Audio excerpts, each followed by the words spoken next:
নমস্কাৰ ছাত্ৰ ছাত্ৰীসকল, আজি মই তোমালোকৰ লগত চতুৰ্থ শ্ৰেণীৰ পৰিৱেশ কিতাপখনৰ তোমালোকৰ পৰিৱেশ পাঠ্যপুথিখনৰ পাঠ নম্বৰ 10 আমাৰ ৰাজ্যখন এই পাঠটোৰ মই সমূহ প্ৰশ্ন উত্তৰ তোমালোকৰ লগত আলোচনা কৰিম। বলা আমি প্ৰশ্নৰ উত্তৰখিনি আলোচনা কৰোঁ। তেটো তোমালোকক প্ৰথমতে তিনিটা প্ৰশ্ন দিছে। প্ৰথম প্ৰশ্নটো দিছে পাঠ্যপুথিত সন্নিৱিষ্ট অসমৰ মানচিত্ৰখনত তোমাৰ নিজৰ জিলাখন চিনাক্ত কৰি চাৰিসীমা লিখা। যে মানচিত্ৰখন তোমালোকৰ কিতাপখনত দিয়াই আছে, মই দেখুৱাই দিছোঁ। তোমালোকৰ ইয়াতে মানচিত্ৰখন দিয়াই আছে যে তোমালোকৰ নিজৰ জিলাখন নিশ্চয় নাম জানা। কোনোবাৰ হয়তো কামৰূপ জিলা, কোনোবাৰ হয়তো নগাঁও জিলা, কোনোবাৰ হয়তো মৰিগাঁও জিলা। চ' তোমালোকৰ যাৰ যিখন জিলাত পৰে সেইখন জিলা ইয়াতে চিনাক্ত কৰি ল'লে হ'ল। উদাহৰণস্বৰূপে মই আমাৰ কামৰূপ জিলাখন লৈছোঁ। কামৰূপ জিলাৰ ইয়াতে দিশকেইটা দিয়া আছে, পূব, পশ্চিম, উত্তৰ, দক্ষিণ। ইয়াৰ পূব ফালে কি আছে, তাৰপিছত পশ্চিম ফালে কি আছে, তাৰপিছত ইফালে উত্তৰ ফালে কি আছে, দক্ষিণ ফালে কি আছে, তোমালোকে এনেকৈ ধুনীয়াকৈ লিখিব পাৰা। চ' মই তোমালোকক ইয়াৰ পৰাই লিখি দিছোঁ, কিন্তু তোমালোকৰ নিজৰ জিলাখনৰ বিষয়ে তোমালোকে লিখিলে ভাল হ'ব। মোৰ জিলাখন মই লিখিছোঁ, আৰু মোৰ জিলাখনতে যাৰ যাৰ জিলা পৰে তেওঁলোকে মোৰ দৰে লিখিব, কিন্তু বাকীবোৰে নিজৰ জিলাখনক চাই তাৰে চাৰিসীমাটো লিখিব লাগিব। ইয়াৰ পিছত তোমালোকৰ মানচিত্ৰ এখনৰ সহায়ত আমি কি জানিব পাৰোঁ লিখিব দিছে। তোমালোকক অসমৰ প্ৰধান প্ৰাকৃতিক বিভাগ কেইটা আৰু কি এইটোও লিখিব দিছে। মই প্ৰথমতে তোমালোকক এই তিনিটা কৰি দিছোঁ। প্ৰথমটোৰ উত্তৰটো হ'ব আমাৰ জিলাখনৰ নাম হ'ল কামৰূপ। ইয়াৰ চাৰিসীমা হ'ল পূবে কামৰূপ মহানগৰ, পশ্চিমে বৰপেটা, উত্তৰে বাক্সা আৰু দক্ষিণে মেঘালয়। 2 নম্বৰতে আছে মানচিত্ৰ এখনৰ সহায়ত আমি কি জানিব পাৰোঁ। উত্তৰ: মানচিত্ৰ এখনৰ সহায়ত আমি এখন ঠাইৰ বিভিন্ন তথ্য পাব পাৰোঁ। ঠাইখনৰ অৱস্থান, চাৰিসীমাৰ লগতে সাগৰ, মহাসাগৰ, নৈ, উপনৈ, চহৰ, নগৰ, ৰাস্তা ঘাট, পৰ্বত পাহাৰ আদিৰ অৱস্থানো জানিব পাৰোঁ। তৃতীয় প্ৰশ্নটো আছিল অসমৰ প্ৰধান প্ৰাকৃতিক বিভাগ কেইটা আৰু কি? উত্তৰটো হ'ব অসমৰ প্ৰধান প্ৰাকৃতিক বিভাগ 3টা, যেনে ব্ৰহ্মপুত্ৰ উপত্যকা, বৰাক উপত্যকা আৰু পাহাৰীয়া অঞ্চল। এইকেইটা এই 3টা প্ৰশ্নৰ উত্তৰ তোমালোকে ধুনীয়াকৈ লিখি ল'বা।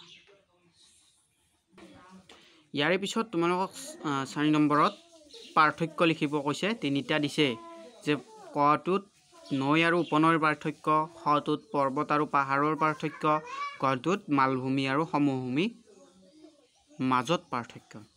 এতিয়া তোমালোকৰ এইকেইটা বস্তু কিতাপখনত ধুনীয়াকৈ দিয়াই আছে, যদিও মই তোমালোকে যাতে কিতাপখনত আৰু বিচাৰিব নালাগে সেইকাৰণে মই তোমালোকক লিখি দিছোঁ। এইকেইটা বুলি নহয়, গোটেইকেইটা কিতাপত থকা বস্তুৱে দিয়ে, কিন্তু মই তোমালোকক দিছোঁ কিহৰ বাবে, যে তোমালোকৰ যাতে সুবিধা হয়, তোমালোকৰ যাতে সময় ৰাহি হয়। এতিয়া তোমালোকে চাই লোৱা এইকেইটা পাৰ্থক্যকেইটা মই দি দিছোঁ।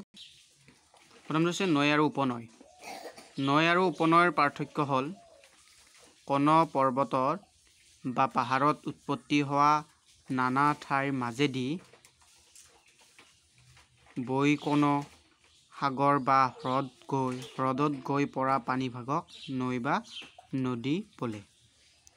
তাৰপিছত আনহাতে কোনো পৰ্বত, পাহাৰ বা হ্ৰদত উৎপত্তি হৈ নানা ঠাইৰ মাজেৰে বৈ কোনো নৈত পৰা পানীভাগক উপনৈ বোলে। 6 নম্বৰটো হ'ব পৰ্বত আৰু পাহাৰ। উত্তৰ: পৰ্বত আৰু পাহাৰৰ মাজৰ পাৰ্থক্য হ'ল বহু ঠাই জুৰি গছ-গছনিৰে ভৰা উচ্চ হিমালয় অংশবোৰেই হৈছে পাহাৰ। আনহাতে পাহাৰতকৈ ওখ আৰু বহু দূৰ বিয়পি থকা হিমালয় অংশবোৰক পৰ্বত বোলে। গ নম্বৰটো হৈছে মালভূমি আৰু সমভূমি। মালভূমি আৰু সমভূমিৰ মাজৰ পাৰ্থক্য হ'ল বহু ঠাই জুৰি ওখ আৰু উপৰিভাগটো কিছু সমান ভূমিভাগকেই মালভূমি বোলে। আনহাতে পৰ্বত, পাহাৰ নথকা আহল বহল সমতল ভূমিক সমভূমি বোলে। আমি প্ৰায়ভাগে সমভূমিত বাস কৰোঁ। ইয়াৰ পিছত 5 নম্বৰ তোমালোক শুদ্ধ উত্তৰটোত ৰাইট চিন দিব দিছে ক নম্বৰটো দিছে অসমক প্ৰধানকৈ 2টা 3টা 4টা প্ৰাকৃতিক বিভাগত ভাগ কৰা হয় 3টা এটো হ'ব 3টা তাৰ পিছত অসমৰ চাৰিসীমাত 2খন 3খন 4খন বিদেশী ৰাষ্ট্ৰ আছে 3খন বিদেশী ৰাষ্ট্ৰ আছে ক নম্বৰটোত মানাহ সোণহিৰি ধলেশ্বৰী হল বৰাক নৈৰ উপনৈ এই দুখন হল ব্ৰহ্মপুত্ৰৰ উপনৈ আৰু ধলেশ্বৰীখন হল বৰাক নৈৰ উপনৈ গতিকে এইখন তাৰ পিছত 6 নম্বৰ তোমালোক ক অংশৰ লগত খ অংশ মিলাব কৈছে ক অংশত কেইটামান চিহ্ন দিয়া আছে খ অংশত সেই চিহ্ন কেইটা ক'ত ব্যৱহাৰ হয় সেই ঠাইবোৰৰ নাম দিয়া আছে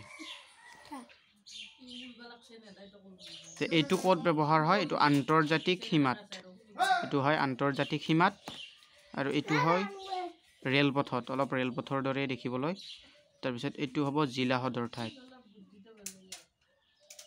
তাৰ পিছত এইটো হ'ব ৰাজ্যৰ ৰাজধানী নাতে এইটো হ'ব নৈ সো এইখিনি তোমালোকে ধুনীয়াকৈ লিখি ল'বা তো আজিৰ পাঠটোৰ এইখিনি আছিল তোমালোকৰ অনুশীলনীৰ প্ৰশ্নৰ উত্তৰ গোটেইখিনি মই কৰি দিলোঁ গতিকে তোমালোকে ধুনীয়াকৈ লিখি ল'বা আৰু মোৰ চেনেলটো ছাবস্ক্ৰাইব কৰি দিবা ধন্যবাদ